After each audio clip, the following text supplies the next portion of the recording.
اللہ علیہ وسلم، یہ ہماری ضرورت ہے، یہ ہماری ضرورت ہے۔ میں نے شروع میں آپ سے عرض کیا تھا، آپ کو یاد ہو کہ میں رب العالمین سے افتتاح کیا ہے، رحمت للعالمین سے ابتدا کی ہے۔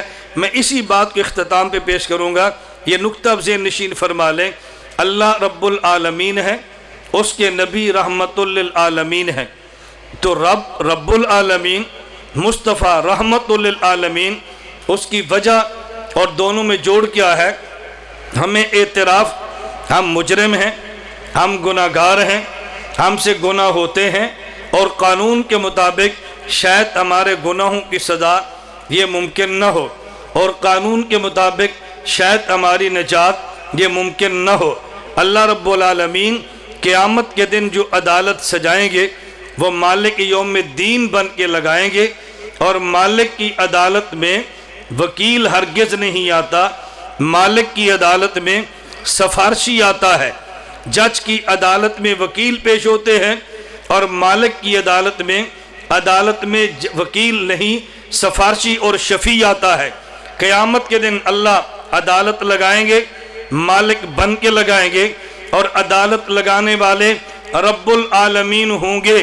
اس رب العالمین کی عدالت میں ہمیں سفارشی چاہیے۔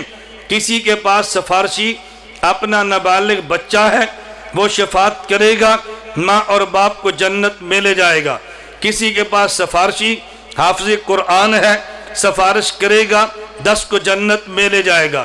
کسی کے پاس سفارشی شہید ہے، سفارش کرے گا اور 70 کو جنت میں لے جائے گا۔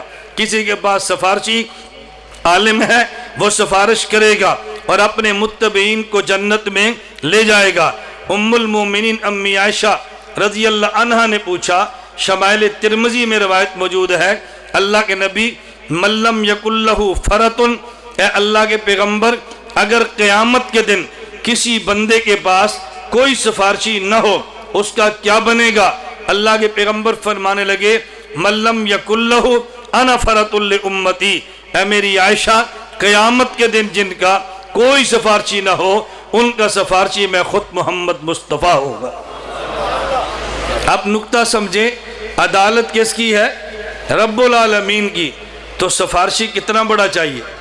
جیسے عدالت رب العالمین کی ہے، وہاں شفاعت رحمت للعالمین کی ہے۔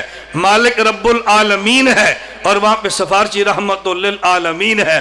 ہم رب العالمین بھی مانتے ہیں، رحمت للعالمین بھی مانتے ہیں، حکم رب العالمین کا ہے اور طریقہ رحمت للعالمین کا ہے۔ یہ ہماری ضرورت ہے، ان پر احسان نہیں ہے۔